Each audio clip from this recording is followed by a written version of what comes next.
Mettez pause sur la vidéo, résolvez l'exercice par vous-même avant de regarder la correction. Bon visionnage. La notation scientifique est de la forme a fois 10 puissance n où a est un nombre compris entre 1 inclus et 10 exclus. C'est-à-dire que a possède un seul chiffre non nul avant la virgule qui correspond au chiffre des unités de a et n est un entier relatif. Le chiffre des unités de a correspond au chiffre non nul le plus à gauche du nombre 3 milliards 700 millions, c'est-à-dire au chiffre 3.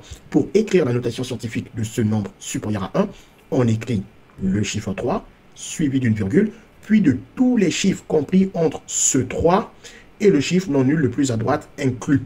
Ici, le chiffre 7. Donc, il n'y a que le 7 à écrire. Puis, on multiplie par 10, puissance 9, où le 9 correspond au nombre de chiffres après le chiffre 3 et avant la virgule. Le chiffre 3 étant là, après le chiffre 3, on a bien 9 chiffres qui correspondent à notre 9. Et ces chiffres, ce sont bien les chiffres qui sont entre le 3 et la virgule. La bonne réponse est donc la réponse C. Pour la notation scientifique des nombres inférieurs à 1, la puissance de 10 correspond à un signe moins suivi du nombre de chiffres non nuls à gauche du chiffre des unités de A.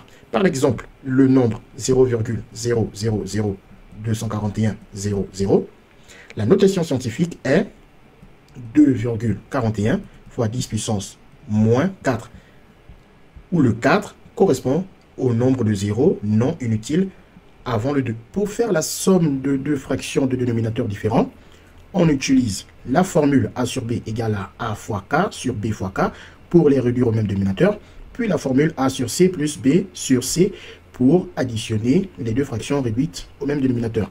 Par exemple, pour 1 sur 5 plus 1 sur 7, on va les réduire au même dénominateur.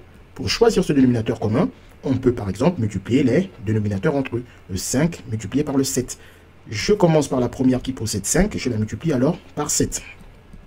La première formule me dit que si le b est multiplié par k, le a doit être aussi multiplié par ce même k.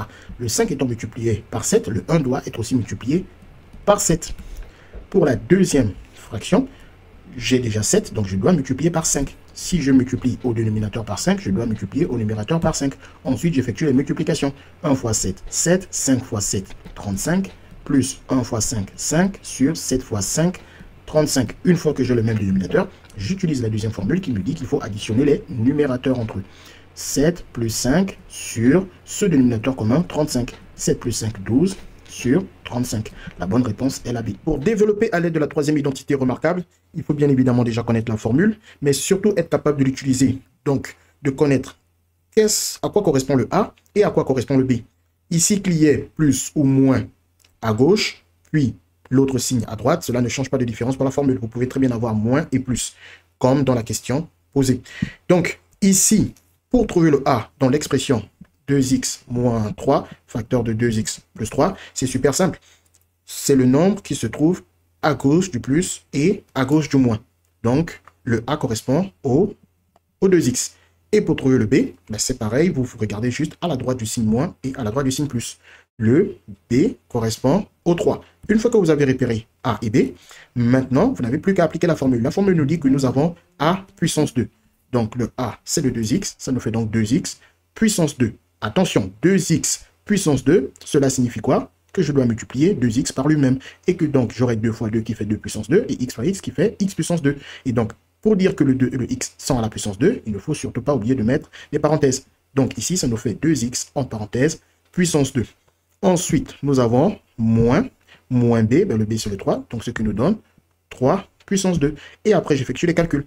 Comme nous l'avons précisé ici, le 2x en parenthèse puissance 2, ça fait 2x fois 2x, et 2 fois 2, ça nous fait 4. Et le x fois x, ça nous fait x puissance 2, moins le 3, c'est pareil, ça fait 3. 3 au carré, ça fait 3 fois 3 qui fait 9. La bonne réponse est donc la réponse A. Pour cette question, nous allons utiliser la loi des grands nombres qui nous dit que la fréquence d'une valeur tend vers se rapproche de la probabilité de cette valeur lorsqu'on répète un grand nombre de fois une expérience aléatoire. L'expérience aléatoire que nous répétons ici un grand nombre de fois est le lancer d'un dé équilibré dans les façons numérotées de 1 à 6. Nous répétons cette expérience un grand nombre de fois parce que nous lançons ce dé 10 000 fois. Nous sommes donc dans un cas où on peut appliquer la loi des grands nombres qui nous dit que la fréquence avec laquelle on obtient la phase 6 est proche de la probabilité d'obtenir la phase 6. Pour obtenir la probabilité de la phase 6, on commence par remarquer que comme le dé est équilibré, nous sommes dans une situation d'équiprobabilité. Et comme 6 est l'une des issues de ce dé, la probabilité d'une des issues, qui est la même pour toutes les issues, est égale à 1 divisé par le nombre d'issues. Ici, les issues sont de 1 à 6, à savoir le 1, le 2, le 3, le 4, le 5 et le 6.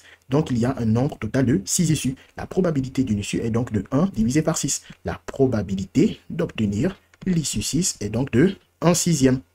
La fréquence d'apparition du 6 se rapproche donc de la probabilité d'obtenir le 6 qui est de 1 sixième. Ensuite, à l'aide d'une calculatrice, on peut voir que 1 sixième est très proche de 0,17.